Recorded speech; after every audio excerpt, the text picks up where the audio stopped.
Good afternoon, everybody. This morning, I spoke with, and Vice President Biden spoke with Mayor Joe Riley and other leaders at Charleston to express our deep sorrow over the senseless murders that took place last night. Michelle and I know several members of Emmanuel AME Church. We knew their pastor, Reverend Clementa Pickney, who, along with 8 others, gathered in prayer and fellowship and was murdered last night. And to say our thoughts and prayers are with them and their families and their community doesn't say enough to convey the heartache and the sadness and the anger that we feel. Any death of this sort is a tragedy. Any shooting involving multiple victims is a tragedy. There is something particularly heartbreaking about a death happening in a place in which we seek solace and we seek peace, in a place of worship. Mother Emanuel is, in fact, more than a church. This is a place of worship that was founded by African Americans seeking liberty. This is a church that was burned to the ground because its worshipers worked to end slavery.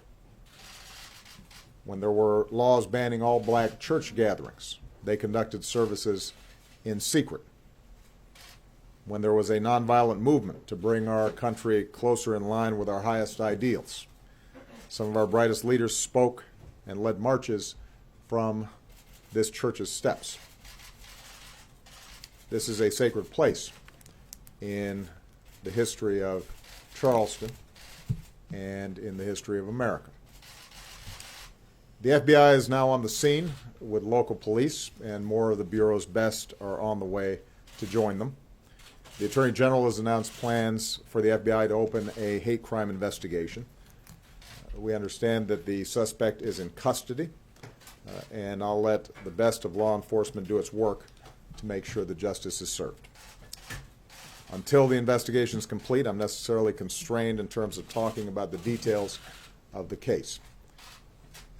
But I don't need to be constrained about the emotions that tragedies like this raise. I've had to make statements like this too many times. Communities like this have had to endure tragedies like this too many times. We don't have all the facts, but we do know that, once again, innocent people were killed in part because someone who wanted to inflict harm had no trouble getting their hands on a gun. Now is the time for mourning and for healing. But let's be clear. At some point, we as a country will have to reckon with the fact that this type of mass violence does not happen in other advanced countries.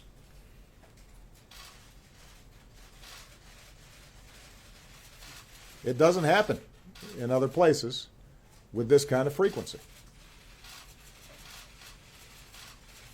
And it is in our power to do something about it. I say that recognizing the politics in this town foreclose a lot of those avenues right now. But it'd be wrong for us not to acknowledge it. And at some point, it's going to be important for the American people to come to grips with it. And for us to be able to shift how we think about the issue of gun violence collectively. The fact that this took place in a black church obviously also raises questions about a dark part of our history. This is not the first time that black churches have been attacked. And we know that hatred across races and faiths pose a particular threat to our democracy and our ideals.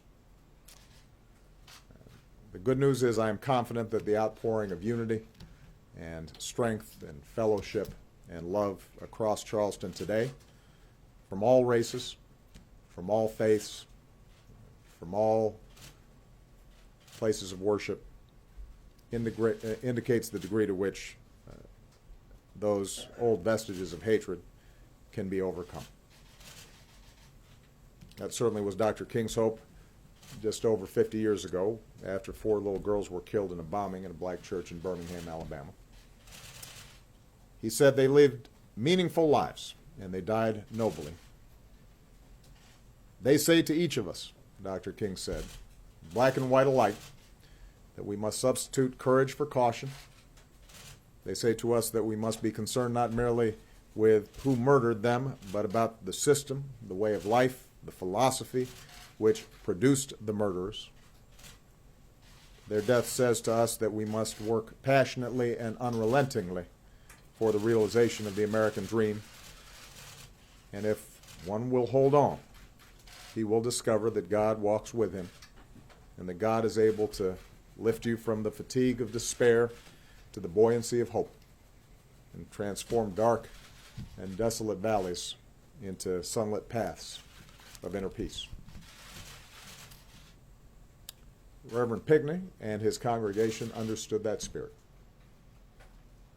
Their Christian faith compelled them to reach out not just to members of their congregation or to members of their own communities, but to all in need.